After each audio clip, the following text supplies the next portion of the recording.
done filming my 76th episode of Journey Altamont Claw Machine. Now, I did say episode 75 in the video, and I want to clarify. I meant to say episode 76. I've already filmed episode 75, so feel free to watch that one before you watch this new one that's uploading right now. So, there's that. Meanwhile, thanks for the like, whoever did that. Meanwhile, we are actually now on our way up to the track to try and get a train video. Hopefully we can get one of them. But we'll see.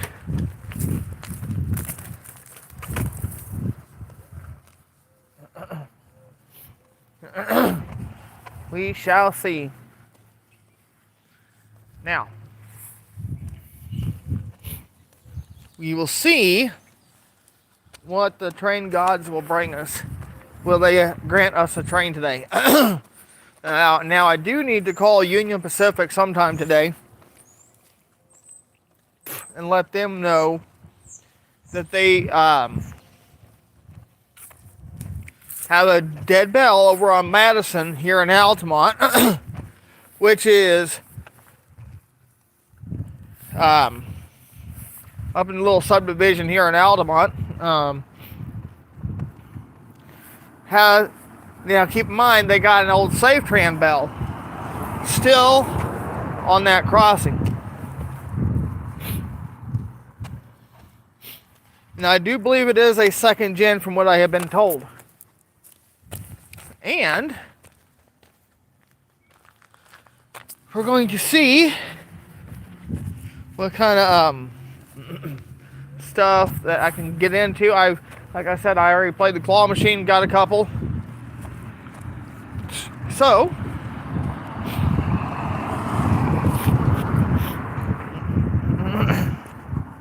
that's what I'm going to do.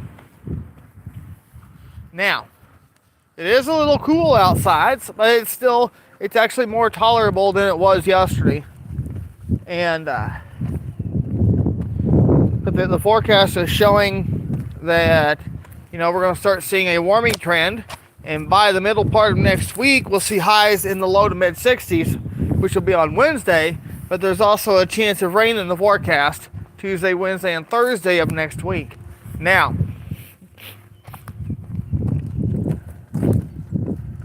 with that in mind,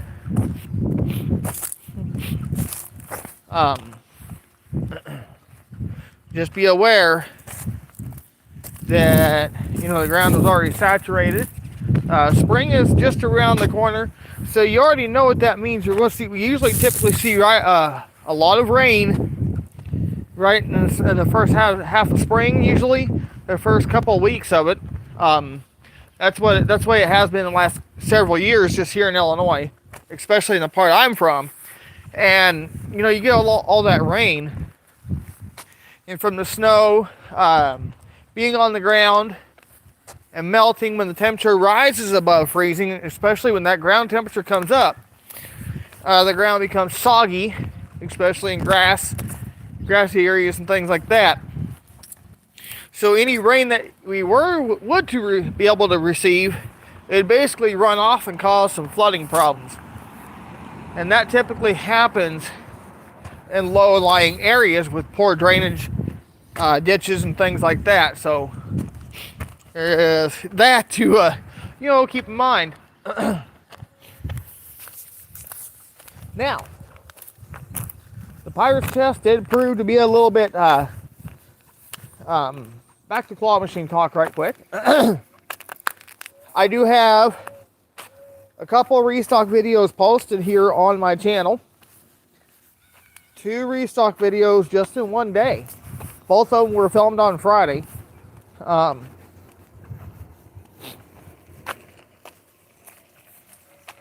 So, you guys were in for a treat.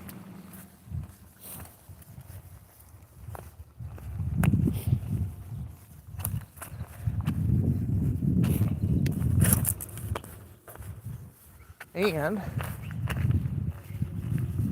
we'll discuss that. Yeah, I'm not going to mention what happened. You guys will already figure that out by the time you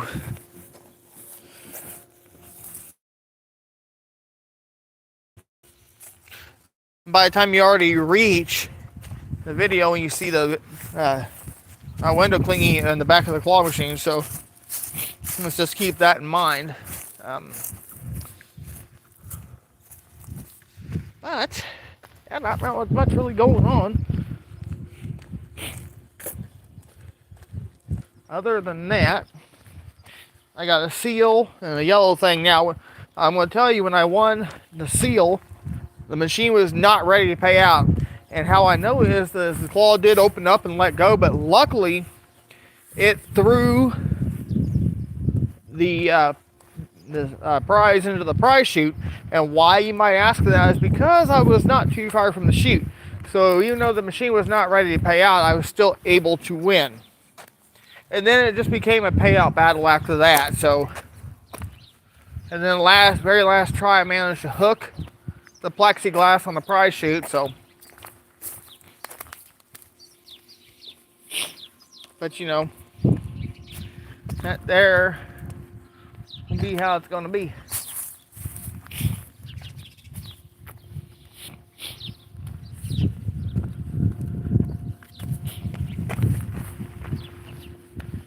So, now let's head up to the tracks.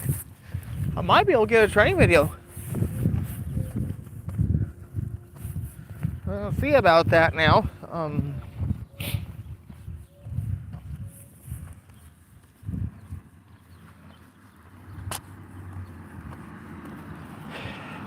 But I hope everyone is having a wonderful start to your weekend.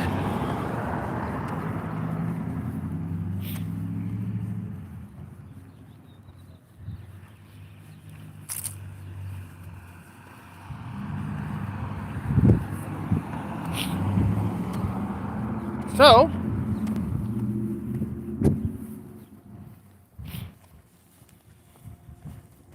we'll kind of give you a walk around here.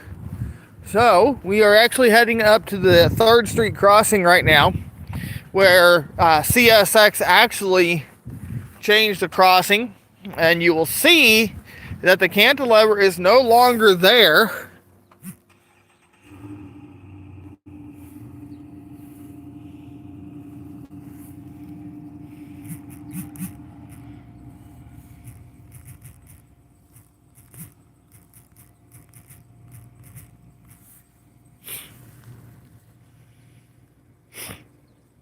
But anyway, you see the cantilever is no longer there.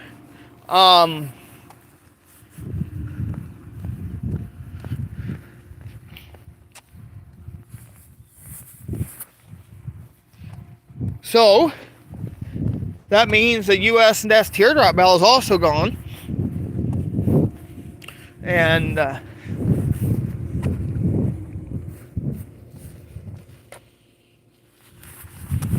thank you. That means the teardrop mechanical bell is gone. But I'm going to tell you,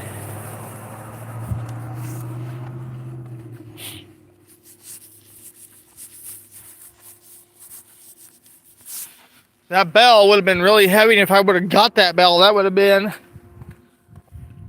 one of the heaviest bells I would have gotten into my collection. So, but now the Type 2 SafeTran E-bell is gone, which is actually an NEG E-bell. A lot of people may not understand this, but they did not actually technically make a Type 2 SafeTran E-bell. It went to Type 1 SafeTran E-bell, then it went to the National Electronic Gate E-bell, which is basically a Type 2 SafeTran E-bell. Then it went from, after the NEG, then the Type 3 SafeTran E-bell. And then after that, I think there was 4 types. Don't quote me on that, I could be wrong. I know that Western Colin Hayes now has four four e-bells. Type 1, 2, 3, type 1.5 through type 4. And they do have first and second gen in those as well. The first gen actually will typically actually ring slower. And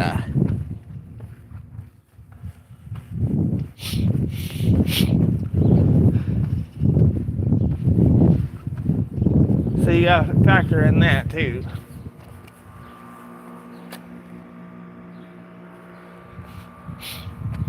So now I do believe that this crossing up here now has a general signals e-bell. So there is that. Now, believe it or not, we got this whole side has a different crossing signal. We're going to go over that right now. On the signal base, it is now a Type 2149A Western Colin Hayes signal base. The gate mechanism is by Siemens, with Ricoh LED lights on that gate. And we got a pair of Western Colin Hayes lights, which is on a Western Colin Hayes light bracket, oddly enough. Then we got second gen WCH LEDs on that, which is pretty cool. Whole new pole, new e-bell.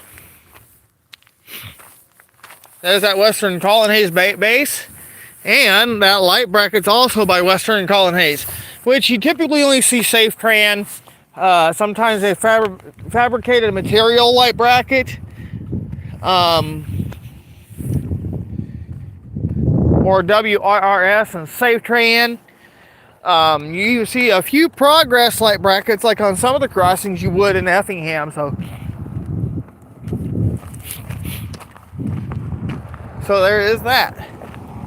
Now I'm going to show you where the dead Safe Tran bell is.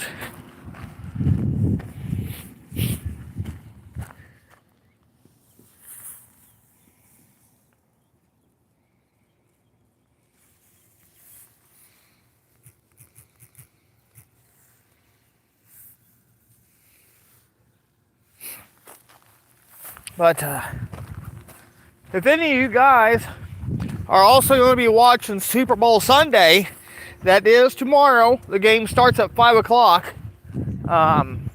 You're going to either see them on the TVs, like at places like the bar. You're going to see them at restaurants that's got the big screen televisions. You're going to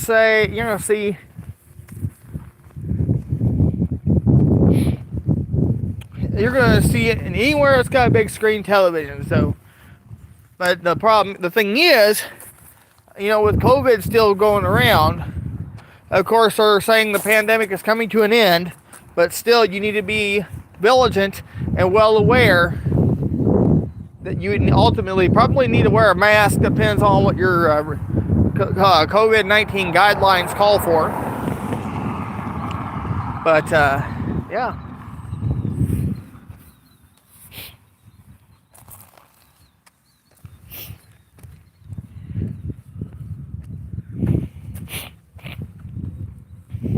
And we're going to see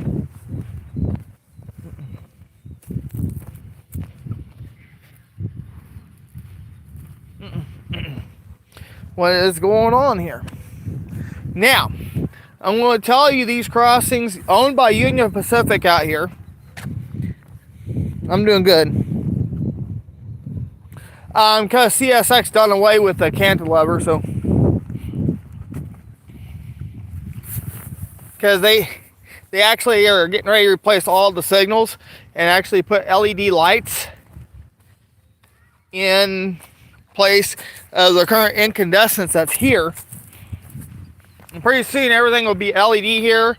They're actually going to be doing away with the mechanical bells.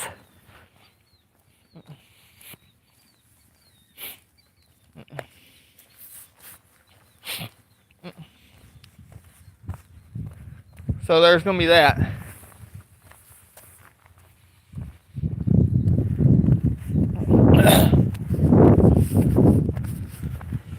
So, this bell here needs to be reported again to Union Pacific Railroad because they still haven't done anything about it.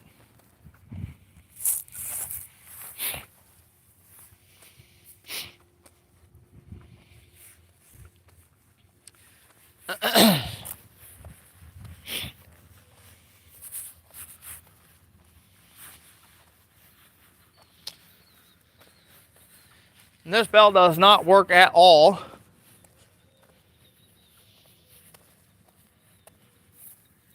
And though oddly enough, I had reported it before when the bell wasn't ringing very good to Union Pacific. When they have two Western Colin Hayes e-bells that are on that crossing there, and I'm pretty sure that one down yonder, but there's a WCAT bell down there, and there's one over here. So